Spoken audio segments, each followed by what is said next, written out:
Hello, educators. I'm Mrs. Pradnya Gokhale, and I would like to welcome you to NARC Power Talk. I'll be talking on teacher as a researcher on the online platform. Our main focus would then be what are the skills required to be able to research or find that content on the World Wide Web. I, too, like most of you, am teaching mathematics to grade 9 and 10 online and have realized that when teachers have these skills, the technology facilitates learning instead of creating obstacles. With that confidence, we can relax and then focus on helping students learn. Eventually, this method translates into more valuable lessons. All the online teaching learning processes can be categorized under 4 types. The first being synchronous learning, which is nothing but all the real-time online classes that we conduct. The second being asynchronous type of teaching, where we share videos of our teaching or some material for the students to learn. In the flipped classroom method, and the most effective method according to me to teach, you share some of your content on the concept, maybe in form of videos or web links, and then discuss the learning in your online or face-to-face lectures.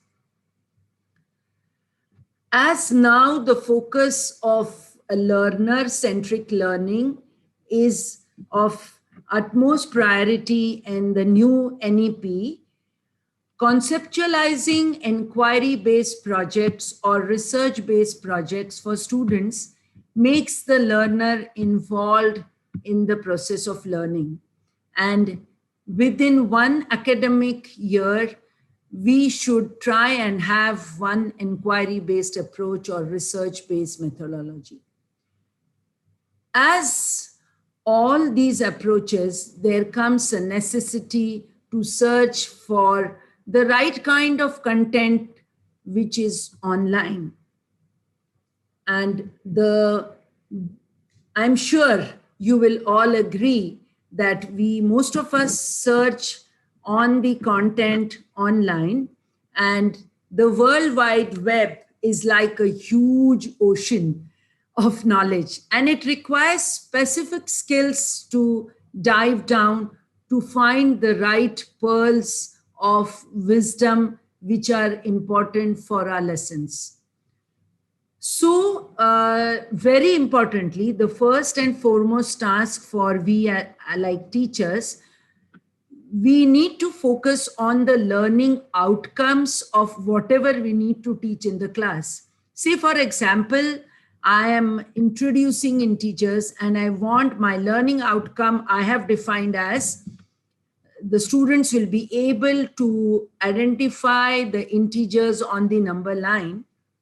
Then they should be well defined, and therefore the lesson plan becomes the heart of learning. And I'm sure once we define the learning outcomes and our lessons are designed, we would all look out for interesting video contents as a teaching aid, or meaningful or engaging activities or lesson designs plans.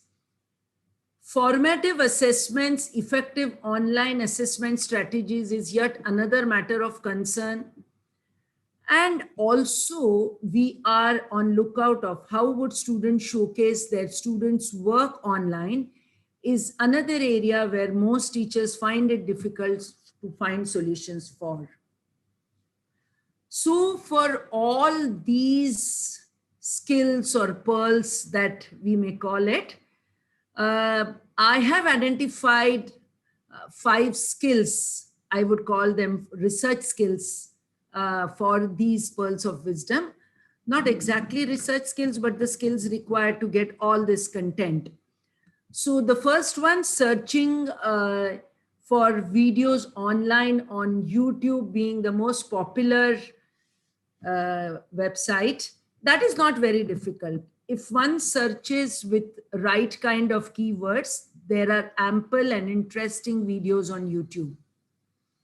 My advice is do not finalize on the first video you hit on. Browse for around 3 to 4 videos, go through the entire content. Probably, if need be, that is what I too do, edit some of the content which is most relevant to your lesson design or learning outcome. And then if you need to download, that is what I do. I usually download the YouTube videos by using save the search by typing SS, those small letters in front of the Y on YouTube. And then follow the instructions. The MP4 format of the file gets downloaded. Of course, in a while, when I'm showing you different websites, I'll be showing you how to do it in practical design. One should know hyperlinking and how to hyperlink web links or video links, doc files to the reading material shared with our students. That becomes easy for students to understand with the relevant course material that you want them to read while they are browsing through their own content of the textbooks. Identifying different file types on the internet and then converting those file types needed for use in the classroom is also a skill. There are various forms, say .wav, what are those, or JPEG, or PNG files, or different formats of doc files as a teacher we should be aware of. There are lots of online converters available on the net. The free software, though, have their own, they have their own limitations. One can create podcast and share it with the students. Now, what are these podcasts? Podcasts are audio files created for downloading purpose.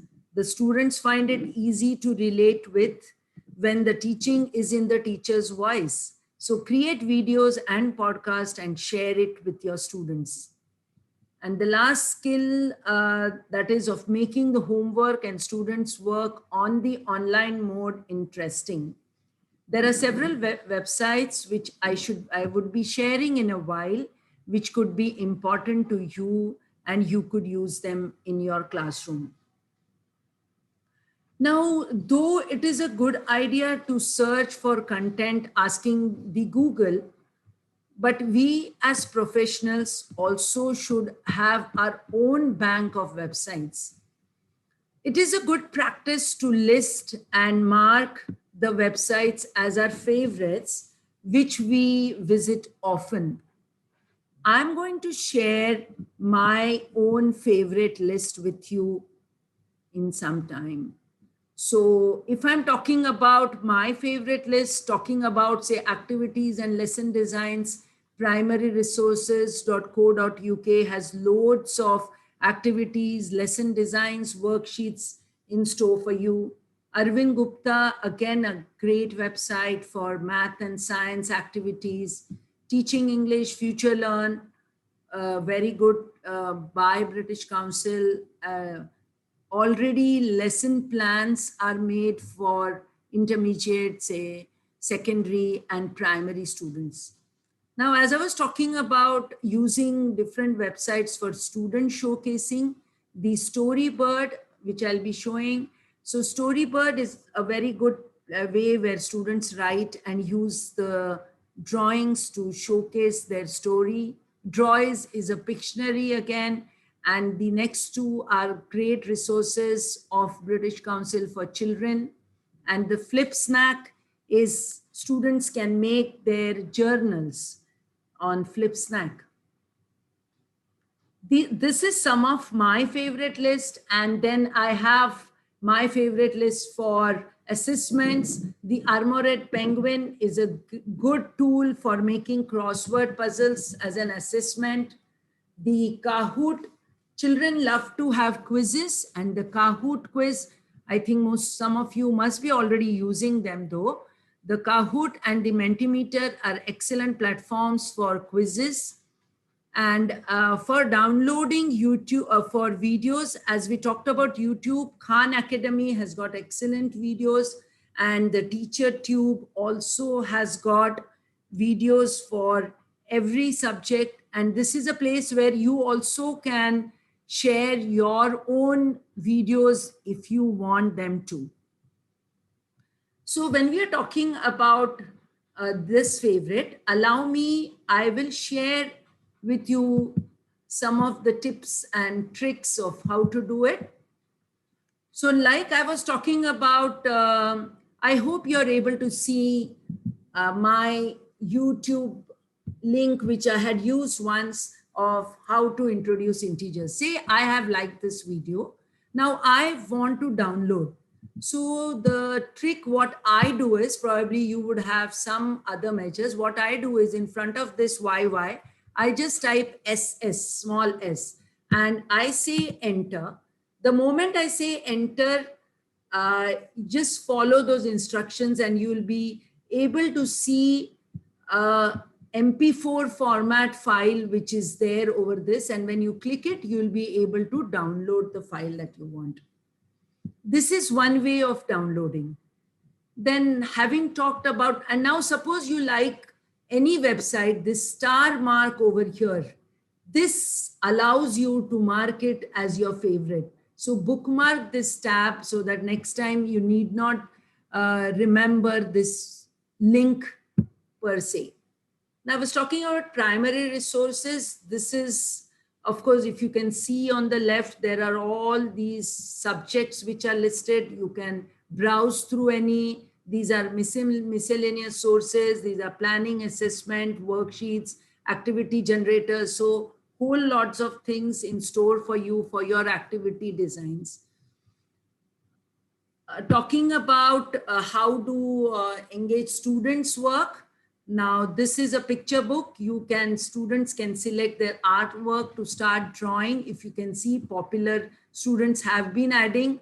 Say Nidhi has added this, you can have your own, and signing is absolutely free for trial. But of course, I have been using it a lot. Write a picture book, write a comic, write flash fiction. So loads of things for students to do, and students can share their files with you.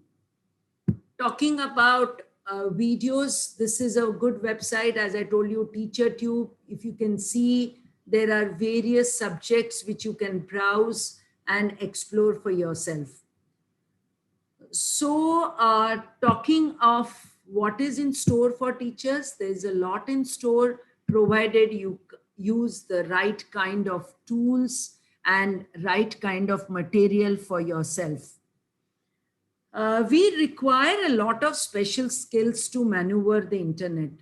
And also, it is, when we talk about blackboards, we are teachers most often use the blackboard in schools. But in online mode, the following are excellent whiteboard resources. We use a lot of Microsoft whiteboards or the Google Docs. I personally like the Whiteboard 5 because we are able to capture the students' work also. To engage students probably and make our presentations interesting, Powtoon or Animaker make our presentations very interesting and effective too. So you could explore any one of these which I felt interesting for you. Now, as I said, that we require a lot of these special skills, and I strongly believe that if we have to be lifelong learners, the following are some of the online professional courses for teachers. Some of them offer free certification, while some of them, the certifications are discounted, especially in COVID times. So grab the opportunity at the earliest. like the Coursera or Udemy. I have completed some courses recently, say Foundations of Teaching and Learning, and I've got the certificates for the same, which you can put it in your profiles. So I feel that extra mile, if we go forward to immigrate into the digital world, we won't be branded as extincts by the digital natives, that is, our students. Thank you and happy researching online.